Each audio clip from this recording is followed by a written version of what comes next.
Hi there, fellow photographers. My name is Matthew Seville with SLR Lounge. We're working with the team at Portrait Pro to create this sponsored tutorial to show you how we use this software within our studio. Portrait Pro sometimes gets a bad rap because some people overprocess their images, creating unnatural and plasticky portraits like you see here. In this video, however, I want to give you a few tips on how you can use the software to create natural results while dramatically speeding up your overall workflow. Full disclosure before we get started, even though Portrait Pro is sponsoring this video, we would never recommend anything that we don't use ourselves. Okay, first, let's discuss who this software is for in our opinion. If you are a commercial or editorial photographer who's delivering just a small number of images, then you are most likely going to want the more fine-tuned retouching that would be achieved in Photoshop. We operate a wedding and portrait photography studio, shooting and delivering a significant number of images every single week. It's not always possible for us to spend hours on retouching every single image that we might be delivering. So in our opinion, this is the best potential user case for Portrait Pro. Tip number 1, this is designed for portraits. Portrait Pro is made for just that, portraiture. Close-ups, headshots, 3/4 length portraits, they'll all work very well. But we generally aren't going to take wide-angle or environmental or action-type portraits into the software because it's just not really necessary.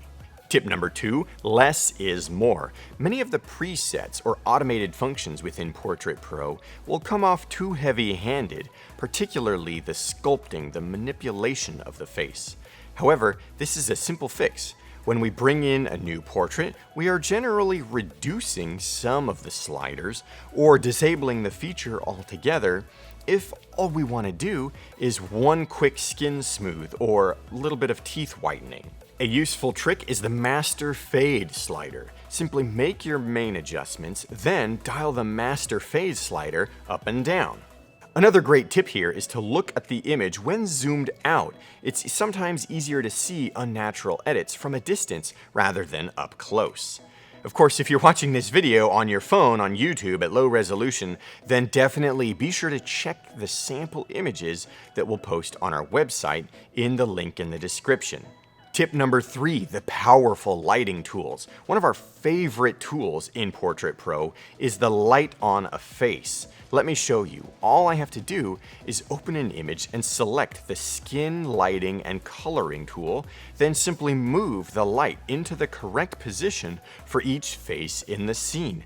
Check out this before and after. It really adds that beautiful touch to the lighting. Tip number 4, create custom presets. I'm going to show you one of my favorite presets we use in the studio, and in the process, I'm going to show you how to create a preset. Let's say you want to create a preset that does the default amount of that awesome, subtle paramount lighting, plus a lightly reduced, natural amount of overall skin smoothing. And you want face sculpting turned all the way off. Let's also leave the makeup and eye retouching off, the mouth and nose at their defaults because it actually does a nice job of doing a subtle teeth whitening. And then we don't want any major changes to the rest of the lighting or color correction because we already got it where we want it in Lightroom. So we'll turn off the picture section. Once we've got all these settings customized, creating the preset itself is effortless. Just go to the Presets tab here and click Save, and then give the preset a relevant name. I like to create presets based on the type of subject and the lighting, so I'll label this Female Bridal Portrait Natural. And there we have it, I'm done. You could create another one for male or groom portraits with any slight changes that you might want to make to the preset. One change I do like to make for male portraits is I go into the Skin Lighting and Coloring tab and I change the skin color from icy frosting to natural so that subjects have just a little bit more of a tan or a natural look to their skin color. Alright, tip number 5. Discuss retouching beforehand with your clients. Retouching is a sensitive subject. You could easily offend someone by retouching something that they never asked you to. So, our last and final tip is this. Before any retouching is done, identify what it is that the client wants and needs. If a certain retouch isn't discussed with a client, then you don't want them to notice it. You want your clients to look at their wedding photos or their family portraits and just think, wow, I looked great in this picture. All right, I hope these quick 5 tips were helpful. If you have a use for Portrait Pro in your workflow, remember that we've included a link and discount code below, so check that out. Thanks for watching, and we'll see you in our next video.